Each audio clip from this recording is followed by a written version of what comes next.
I thought, I guess the word I would use is we played hard.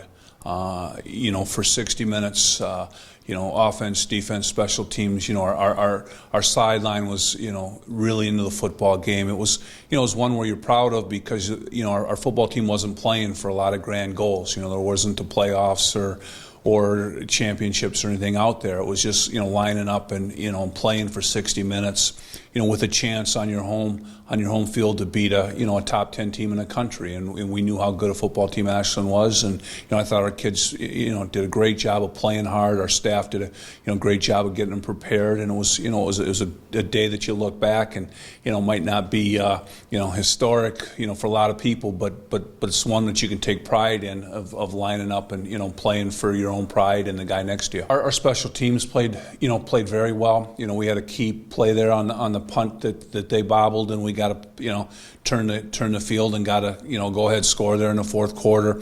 We pinned them down inside on the kickoff. Well, our gunners on our punt cover, were good against a very good returner. Defensively, they were averaging, 7,000 yards a game. They were, far and away number one in the league total offense. We held them to right at, 400 yards. I think we were, 20 some points below their average. The quarterback had only thrown 2 interceptions all year going into the ball game. We picked him 3 times. So we played well there. Offensively, we were opportunistic. I think that first drive was a 15 or 16 play drive. And you get 3 points. We didn't get 7, but it was, a 6 or 7 minute drive and get points against a top echelon defense was huge. And then, of course, the last 2 drives in the fourth quarter, the senior quarterback, made a lot of plays. I think on the last drive, I think he went 9 for 10 and, hit, I think 5 different receivers with passes. Both the 2 wides, the 2 starters, Ian Fisher and David Walter had ball games. Both had touchdown catches. Fisher had 2 and Walter had 1. Both had numerous third down catches.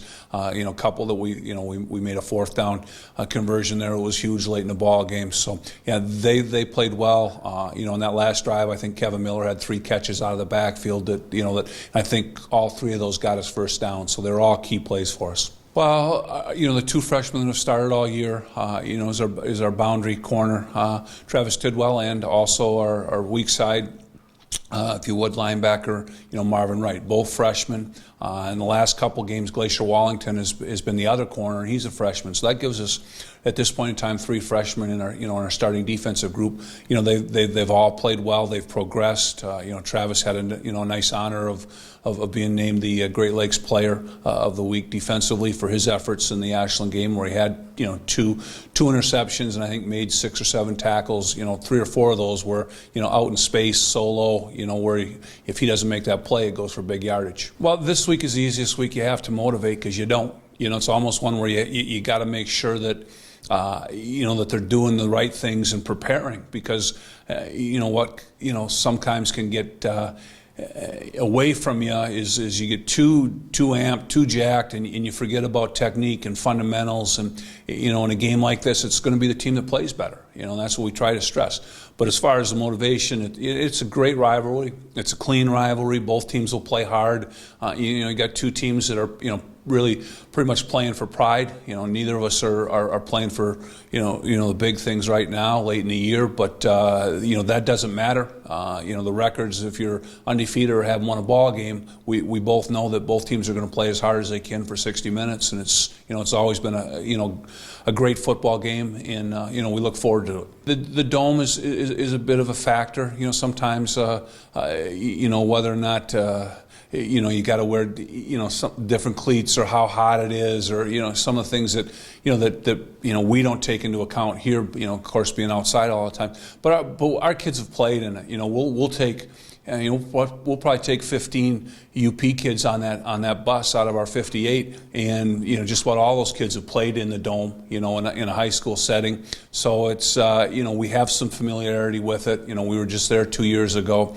Our kids understand what it's like to play there. It's a good environment. We can't wait to get there. They're similar to a Tiffin in that they'll put the 4 wideouts in the game. That's probably their number 1 personnel grouping, and try to spread you out. Make you play space, which now with a lot of the the zone read teams and the spread offenses and that stuff. That's kind of where a lot of people are gravitating towards offensively. So our ability to tackle in space, I think, will be big. Our ability to still be able to control the run game. I mean, that's first and foremost. We got to be able to stop the run.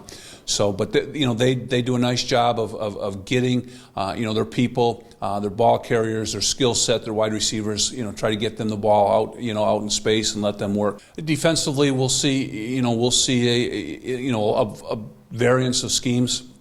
They're basically, by and large, 4-3 team with some eagle tight, and they'll spin the safeties down to try to add to the box. They're in the top 3 or 4, I think, right now in the league against the pass.